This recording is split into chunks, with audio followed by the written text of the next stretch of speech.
রাসূল আকরাম সাল্লাল্লাহু আলাইহি ওয়াসাল্লাম সারা জীবন কান্না করেছেন উম্মতের জন্য। মৃত্যুর আগে পর্যন্ত বলে গিয়েছে, উম্মত আল্লাহর ইবাদত করো, উম্মত নামাজ ছাইরো না, উম্মত আমার সুন্নত তরিকার বিরুদ্ধে চইল না। কিসের জন্য বলেছেন? কারণ আমার রাসূল জানতেন যে উম্মতের কিন্তু মৃত্যুর পরে একটা জবাবদিহি করতে হবে।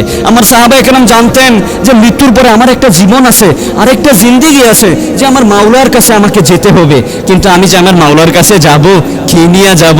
আমার মাওলার কাছে আমাকে যাইতে হলে আমাকে একটা ব্যাগ ভর্তি সামান নিয়ে হাসরের ময়দানে উপস্থিত হতে হবে। কিন্তু আজকে আমরা কি করছি দেখেন, আমি আজকে আপনাদেরকে এই জিনিসটাই বুঝাতে চাই। বারবার আমি গতকালকে জুমার দিন এই কথা বলেছি। আমি ঢাকা এক মসজিদের মধ্যে জুমার নামাজ পড়াই। তো আমি প্রায় সময় আমার মুসল্লি ভাইদেরকে বলি যে, প্রিয় মুসল্লি ভাই, দুনিয়ার মধ্যে আসলাম তো কিসের জন্য আসলাম?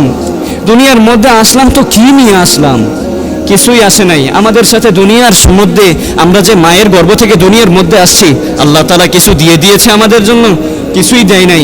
কিন্তু আল্লাহ তাআলা বলেছে, বান্দা যাইবা খালি হাতে, কিন্তু আসার সময় যদি তুমি খালি হাতে আসো বান্দা, তাহলে একটা কথা মনে রাখো, তুমি যদি ফামাইয়া আমাল মিসকালা যাররাতিন খায়রান ইয়ারা ওয়া মাইয়া আমাল মিসকালা যাররাতিন শাররান ইয়ারা, বান্দা তুমি যদি দুনিয়ার মধ্যে গিয়ে যাররা পরিমাণও সওয়াবের কাজ করে থাকো, হাসরের ময়দানে ফেরেশতারা এটা লিস্টই দেখাবে।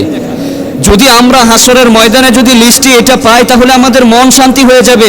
কারণ আল্লাহ তাআলা বলেছে, ডান দিকে যাইবা তো জান্নাত, বাম দিকে যাইবা তো জাহান্নাম। আল্লাহ তাআলা এটাও বলে দিয়েছে, যদি বান্দা দুনিয়ার মধ্যে গিয়া দুনিয়ার মধ্যে আসার পর তুমি যদি কোনো খারাপ আমলও করে থাকো, তাহলে আল্লাহ তাআলা বলে, বান্দা তোমার দুই কাঁধের মধ্যে যে ফেরেশতা আমি নিয়োগ করে রেখেছি, এই ফেরেশতাগুলো এসে তোমার এই তুমি যে আমলগুলো করেছো, খারাপ কিংবা ভালো, এটার আমল নামার মধ্যে তোমার উঠে যাবে। আর হাসরের ময়দানে তোমাকে ভালোটাও দেখানো হবে, খারাপটাও দেখানো হবে। এই জন্য আমি বারবার একটা কথা আমার প্রিয় মুসল্লি ভাইদেরকে বলি। আমি গত জুমার মধ্যেও, গত সপ্তাহে, গত কালকে যে জুমার দিন গিয়েছে, এটার মধ্যেও বলেছি,